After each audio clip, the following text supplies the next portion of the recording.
Assalamualaikum dan salam sejahtera. Jom belajar sejarah bersama saya, Cikgu Ainul Munira binti Mahmud dari SMK Kuala Kurau. Hari ini, kita akan belajar tentang sejarah tingkatan 5 KSSM, bab 6, cabaran selepas pembentukan Malaysia, subtopik 6.3, menangani ancaman komunis.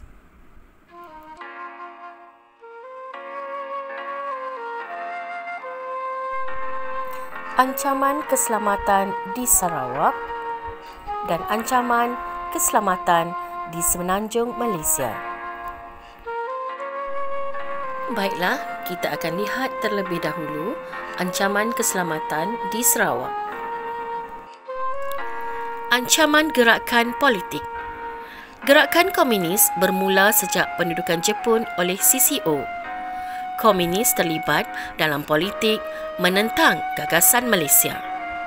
Kerajaan Sarawak memburu dan menangkap ahli yang terlibat dan impaknya mereka melarikan diri ke Kalimantan dan membentuk Parti Komunis Kalimantan Utara atau PKKU. Mereka meneruskan penentangan melalui Pasukan Rakyat Kalimantan Utara atau PARAKU dan Pasukan Gerila Rakyat Sarawak atau PGRS. Komunis ingin membentuk Republik Komunis di Sarawak. Ancaman bersenjata. Pada 5 Ogos 1952, Komunis menyerang Batu Kitang, Kuching, dan peristiwa ini menandakan permulaan serangan komunis terhadap orang awam. Usaha mengatasi ancaman komunis di Sarawak. Perang saraf. Usaha mengatasi ancaman komunis ini dilakukan dengan cara menyebarkan risalah untuk maklumat, mengadakan perhimpunan awam bagi tujuan kesedaran, mengisytiharkan kawasan putih iaitu kawasan bebas komunis, menawarkan program pengampunan kepada anggota komunis dan mengadakan kemudahan infrastruktur. Seterusnya, operasi ketenteraan. Operasi Hammer pada 1969 di bahagian pertama, Operasi Sri Aman di bahagian kedua dan operasi oleh Rascom di bahagian ketiga. Ancaman komunis telah membangkitkan penentangan penduduk tempatan. Operasi Hammer Sarawak. Julai 1965, penempatan baru bagi 7,500 orang. 1,200 keluarga, kebanyakannya berketurunan Hakka, dipindahkan di 3 kawasan sepanjang Jalan Kuching Serian. Pertempatan ini dikawal sepanjang masa dalam tempoh 24 jam sehari. Tujuannya bagi melindungi dari ancaman komunis. Operasi Hammer mengakibatkan gerakan komunis goyah dan langkah berterusan menyebabkan komunis ditangkap. Pada 1970, Operasi Hammer ditamatkan. Operasi Jalan Raja. Operasi ini dilancarkan pada 1970 di Nanok, Asajaya di bahagian pertama. Pada 13 Oktober 1973, Bong Ki Chok, pemimpin komunis, menulis surat kepada Datuk Patinggi Abdul Rahman Yaakob, Ketua Menteri Sarawak, menyatakan hasrat untuk berunding. Seramai 500 orang anggota komunis keluar dari hutan dan menyerah diri. Usaha memenangi hati rakyat menyebabkan komunis tidak mendapat sokongan penduduk.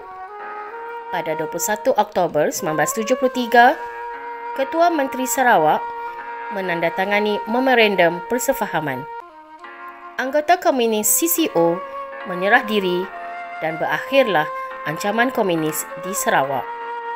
Pada 5 Mac 1980, Sekatan Keselamatan Operasi Hammer di Kuching Serian dibatalkan.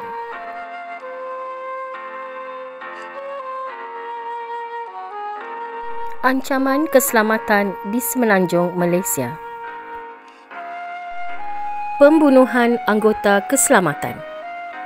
Pada 17 Jun 1968, PKM melakukan serang hendap terhadap pasukan keselamatan di Keruh Perak dengan 16 orang anggota keselamatan terkorban.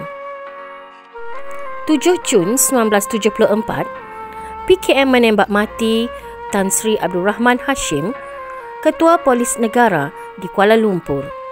Seterusnya, 13 November 1975, PKM menembak mati Tan Sri Koo Chong Kong, Ketua Polis Perak dan pemandunya di Ipoh. Pembunuhan orang awam. Julai 1969, Komunis menyiksa seorang wanita sehingga mati di Sintok, Kedah. Komunis turut memasang periuk api di sepanjang jalan Changlun, Kedah. Komunis juga meletupkan jalan raya dan jambatan kereta api. Pengoboman Tugu Negara. Pagi 26 Ogos 1975, PKM meletupkan Tugu Negara di Kuala Lumpur. Tindakan PKM ini menimbulkan kemarahan rakyat dan rakyat menuntut kerajaan mengambil tindakan melalui Akta Keselamatan Dalam Negeri. Perkhidmatan perisikan diperkuatkan untuk mengawasi kegiatan komunis. Usaha mengatasi ancaman komunis di Semenanjung Malaysia. Strategi Counterinsurgency atau COIN merupakan sebuah usaha keselamatan dan pembangunan memenangi hati dan fikiran rakyat. Rakyat menyokong agenda dan dasar kerajaan. Kerjasama anggota keselamatan, ahli politik dan agensi kerajaan menangani komunis. Seterusnya, Perjanjian Kerjasama Sempadan. Usaha menangani komunis menghadapi masalah kerana komunis membina kemah di sempadan negara. Pada 1976, langkah diatasi dengan mengadakan persefahaman antara kerajaan seperti Kerajaan Malaysia dengan Kerajaan Thailand. Perjanjian Kerjasama Sempadan memerangi komunis. Seterusnya, langkah diambil dengan membina pagar sempadan dan operasi bersama. Pada 2 Disember 1989, Perjanjian Hat-Nyai antara PKM Malaysia dan PKM Thailand ditandatangani. Akhirnya, PKM membubarkan semua unit bersenjata serta memusnahkan segala senjata api. Sekian, jangan lupa tekan butang share dan subscribe. Teruskan belajar.